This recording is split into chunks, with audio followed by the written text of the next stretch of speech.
things I pride myself on is delivering sort of automotive enthusiast opinions through the practical lens of being both a husband and a father. And those responsibilities, those roles, come with certain necessities. One is that I no longer own a motorcycle, mainly because it was just collecting dust in the garage, and I had no time to ride it or anyone to really ride it with, so I sold it. I'm sorry.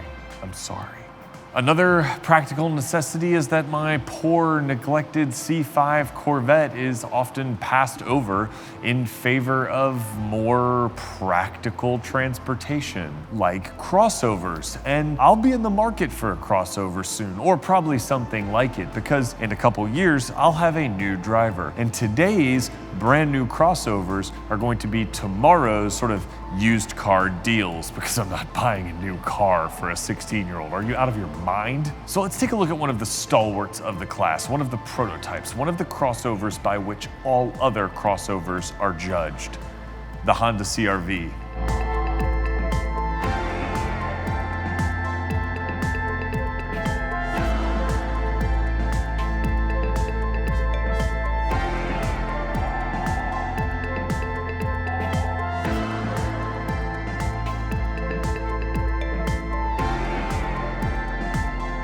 Let's get one thing out of the way first. If you want the best looking, best handling, most dynamically fun crossover, then buy a Mazda CX-5. It's non-negotiable in those aspects, and that's not really what we're here for today. We're here looking at more of a mainstream consumer view. I'm looking at the general consumer, so simmer down your enthusiast inclinations and come along with me on this journey. Or switch over to Throttle House, because one of them is British and has an accent, and that means he's more trustworthy, and the other is Canadian, which means he has far better facial hair. From a styling standpoint, the CR-V is fine. It's not as stylish as the Mazda CX-5, and it's not as handsome as the Toyota RAV4, but it's a lot better looking than the Subaru Forester, which looks like you're driving the 90s, and it's darn sure better than the Chevrolet Equinox, which kind of looks like a suppository. And if you don't know what a suppository is, just Google it. No, wait, don't Google it. That's an awful idea. Stop now. Don't Google it. And for 2020, the CR-V has been sort of updated to add a little more pizzazz to the design with LED headlights and sort of a new front fascia with new grille and new bright work. Who says pizzazz anymore? Sometimes I think I'm like actively trying to lose subscribers. Anyone want a reminder of how old I am? Pizzazz! All kidding aside, the CR-V looks pretty good on the outside. I mean, for a crossover, you know, all SUVs, small SUVs, sort of adhere to certain crossover styling tropes, and the CR-V is no different, but I think it looks fine. It definitely looks better now than it did when it debuted. The new grille, fascia, headlight, and the trim, especially the lower trim, I actually kind of like that. I think it looks good, and it kind of updates the CR-V's style without changing the overall look. It's still unmistakably a Honda CR-V. But since so many crossovers vaguely look alike, it's not the outside where it really matters. It's the inside that counts, and it's on the inside where the CR-V really shines.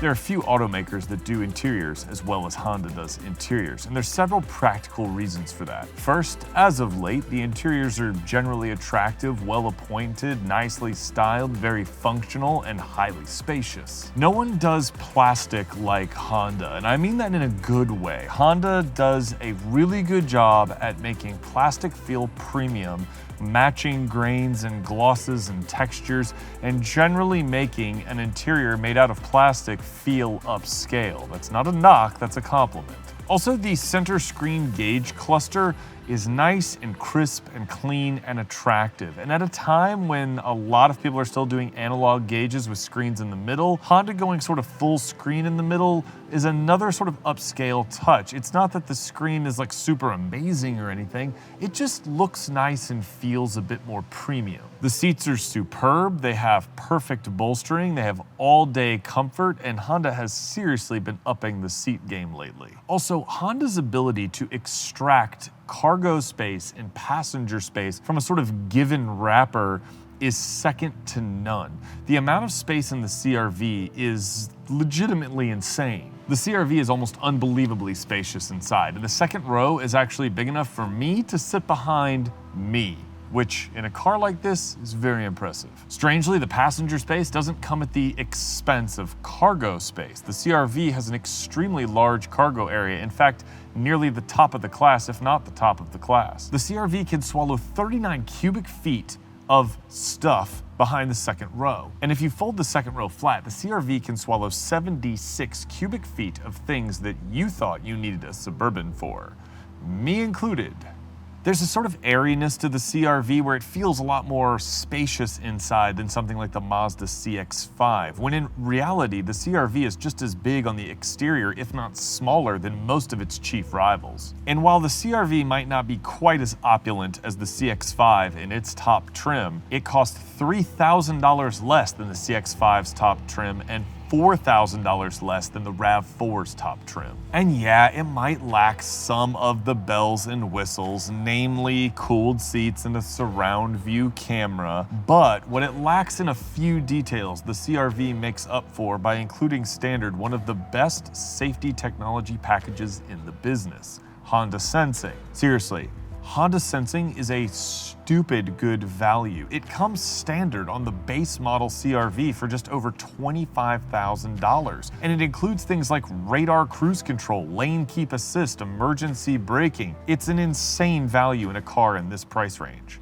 And on top of that, it's not just that it includes these features, it's that these features work as well or better than cars costing far more. I had the opportunity to drive the Honda Passport with the lane keep assist radar cruise control when we went to the Little League World Series with Honda back in the fall, and I was blown away by how well the radar cruise control and lane keep worked in that car. It made a 2-hour drive in the countryside of Pennsylvania feel like nothing. It was not tiresome, it was not taxing. It's an incredibly impressive system, especially on cars that are in the mid-20,000 range. I cannot stress enough what a value that is at this price. And when you combine it with the CR-V's sort of practicality, its passenger space, its cargo space, and the overall way that it drives, you start to see why this is one of the most popular SUVs on the road. It is an insane value for the quality, the technology, the comfort, and the space that you're getting. Are there downsides in here? Well, there are a few. The infotainment system is starting to feel really dated. It's functional, but it's pretty slow, and the screen's kind of laggy in its response at times. Also, the screen itself is kind of small by today's standards, where 8 and 10-inch screens are rapidly becoming the norm at the top of the class. There's a purse space kind of underneath the center armrest. I'm not really sure if that's what it's for, but that's what I'm gonna call it. I'm just gonna call it the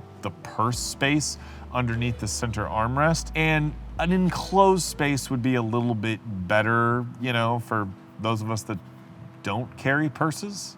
And I'm sorry, but the gear selector is dumb. Crossovers and small SUVs are trying to always look tougher, like real SUVs, like off-road SUVs, and that gear selector just screams minivan. It couldn't scream minivan any more than if a Chrysler Pacifica was sticking out of the dash in its place and you adjusted the gears by opening its sliding doors. It's not great, buttons would suffice. But speaking of gears, let's shift into drive and talk about the way the Honda CR-V drives. I'm so sorry. It's been a while since I've had any automotive enthusiast contact, and I'm starting to go a little nuts. I'm starting to wither inside.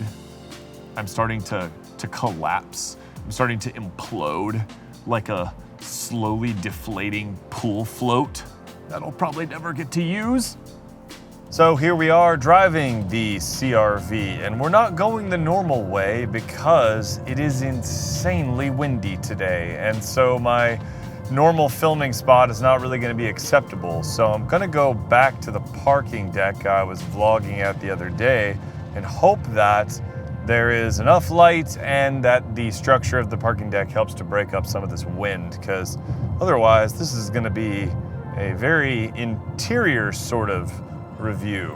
So one thing you can notice right away is that I have plenty of space in the CR-V at 6.5 feet tall. The driving position is absolutely great. I can also sit behind myself, which is a packaging marvel in a car like this. The CR-V is not an especially large car on the outside, but the interior space, the sort of airiness of the cabin is extremely impressive. The sight lines, the visibility is phenomenal. And the CR-V drives in sort of typical Honda fashion. It has that Honda magic in the suspension. It is supple but firm, so you have a little bit of sportiness, but it's extremely comfortable. It handles bumps very well, especially initial impacts. I did get a chance to drive it down my sort of bad handling road yesterday, and it handled the sort of ups and downs very well. It definitely gives you a little bit of cushion, but it doesn't float you around or bounce. It's very well controlled. Body roll is minimal, not bad for a small SUV, but it's really that initial bump impact that I think the CR-V handles really well. It's not harsh. It doesn't kind of clomp over sort of intense bumps in the pavement. There's a hit and an absorption and maybe a little bit of a bounce, and it's done. And the CR-V does a really good job with that. It's not as sporty as the Mazda CX-5, not even close, but I think it is a little bit more well-controlled than the Toyota RAV4, which sort of prioritizes that cush over everything, which means it has a little more floatiness than the CR-V. Also, on some of the newly paved roads around here, the CR-V is incredibly comfortable. It is very smooth. This is a highway mileage crusher. I mean, this car has an incredibly smooth ride over nicely maintained roads, and over poorly maintained roads does a very good job. So you really get kind of a best of both worlds compromise in the suspension. But like I said, that's the typical Honda magic. Honda does that as good or better than anyone. Really, literally, Honda does it better than anyone, where they can maintain that level of sportiness while still giving mainstream consumers a cushy enough ride that they won't be scared away. Not that anything in the CR-V would scare you away, but you know, some people like their barges. One thing I like is the driving position is very, very good. I've got plenty of space, but these seats are very comfortable. Honda has been doing a killer job with seats lately. I mean, you know how often I speak about the Type R seats, but those are kind of ridiculous. Those are like mega race car seats. These seats are like the perfect balance between cushy and firm and also bolstered and not bolstered. I like the Avalon seats in the last review I did with the Avalon, but they definitely prioritized cushiness. These seats have a little bit more firmness, and the bolstering is a little bit tighter around your torso, just to kind of give you that reassuring hug that just makes you feel like you're in the seat, it's got you, you're not on the seat. And I really appreciate that about these seats. Plus, I think they look kind of nice with this sort of new lateral line, leather stitching, whatever you want to call it. One thing that's always typical about Hondas, aside from the suspension magic, is the sort of driving interface is also very well tuned. The throttle and brake sort of calibration of the pedals and the resistance and the feel is spot on for a car in this class. The throttle tip-in is leisurely. Now the powertrain, we'll talk more about that in a second. The brake pedal actually is firm enough to give you some reassurance. It's not mushy,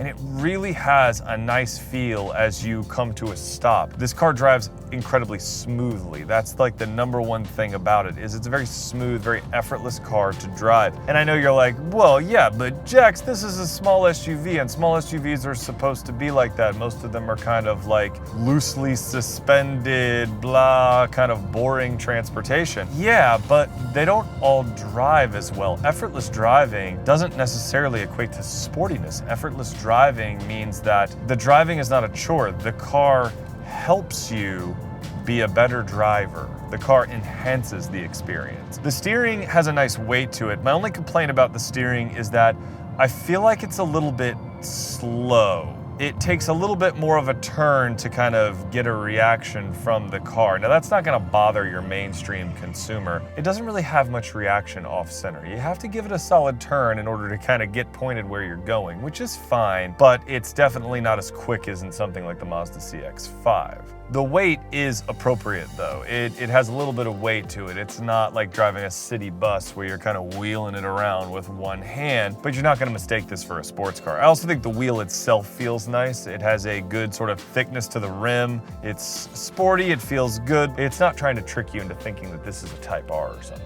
Now, by far, the biggest demerit to the driving experience is the powertrain. This car has the 1.5 liter turbo, which makes 190 horsepower and 179 pound-feet of torque, which is not much. It's also got a coarse, kind of unpleasant engine note or engine sounds coming through the cabin where it's kind of like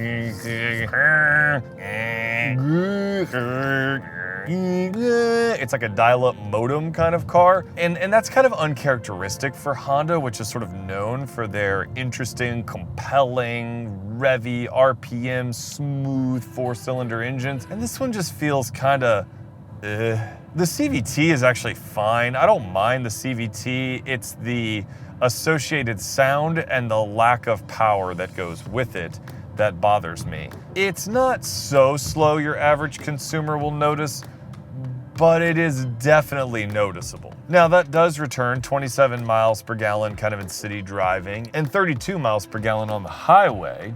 Not that we've gone anywhere near a highway. I've seen about 27 miles per gallon, which makes sense because I've only been driving it around town.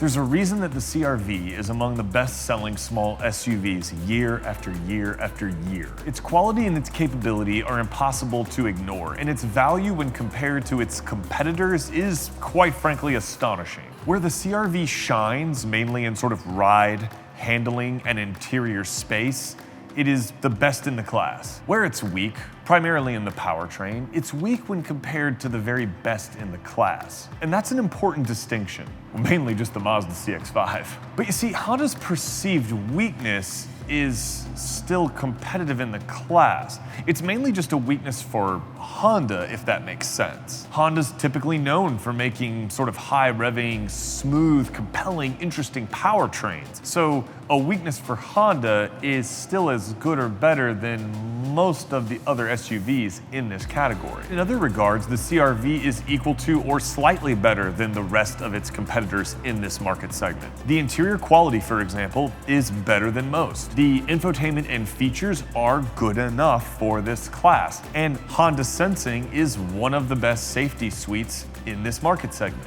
Guys, see what I'm trying to say is that's why the CR-V is a benchmark. That's why everyone compares themselves to the CR-V and not the other way around. Because when you start looking at all of these different metrics and all of these different features, the CR-V is as good or better than every other vehicle in its class. And where it's not outright better, it's still better than most of them. It's not necessarily a jack of all trades, master of none. It's a jack of all trades, master of some. No one's sitting around going, how can we build a better Jeep Cherokee competitor? No, they're all sitting around going, how can we get a CR-V-like vehicle in our lineup? And yes, I'm aware that currently the RAV4 outsells the CR-V, but the previous generation RAV4 was trash and it looked like recycled prime rib, so I don't care. The CR-V will happily do anything you ask it to do. It's perfectly capable of being all things to all people. And ironically, that's what makes it unique. I'll be the first to admit that I am biased towards Honda. I've owned a few Hondas, and I currently daily drive a 2009 Accord Coupe, which is like legitimately the perfect daily driver for someone like me. There's a certain special quality that all Honda vehicles possess, and I don't think any other automaker, and I really mean this, I don't think any other automaker has stayed consistently true to their brand and its sort of ethos as Honda has. Think about it. Over the decades that Honda has been in America, has any other automaker from top to bottom across its lineup stayed as ruthlessly dedicated to its core brand values as Honda has? Sportiness, quality, reliability, efficiency. These are all hallmarks of Honda.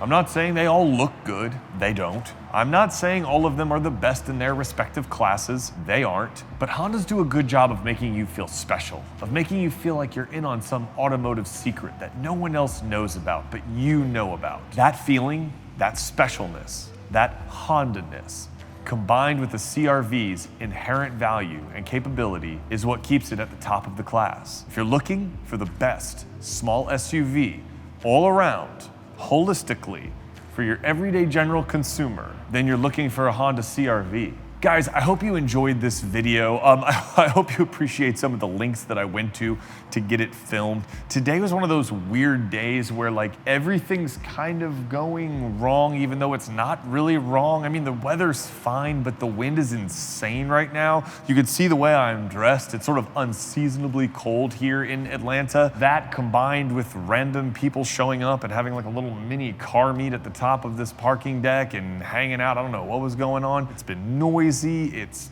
just, it's been a bit of a mess.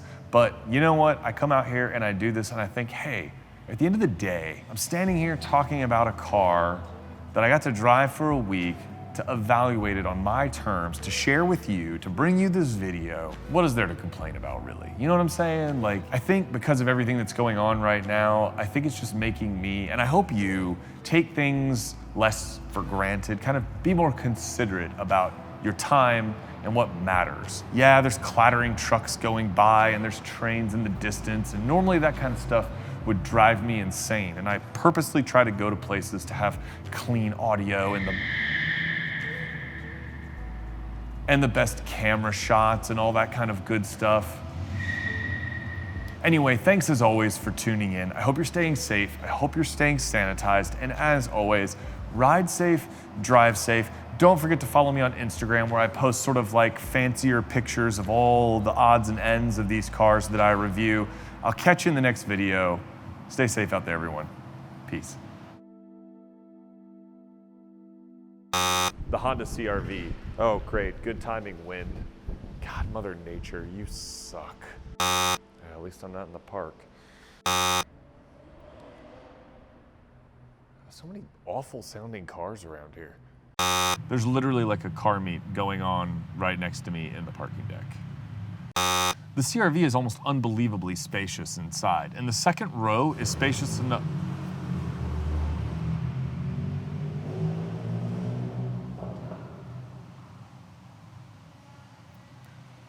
The CR-V is all things that you thought you needed a Suburban for. Why is there a train? Of all the things that are going on right now, why is there a train?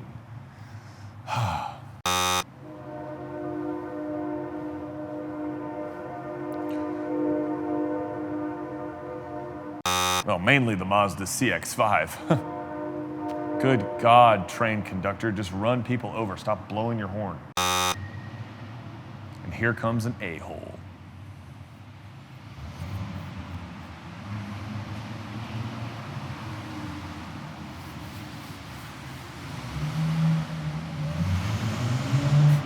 Guy's peeling out his V6 Challenger. Hey, I hope you watch this channel. You're a loser. I hope you find this. Search Honda CR-V review. You suck. That's just for you, buddy.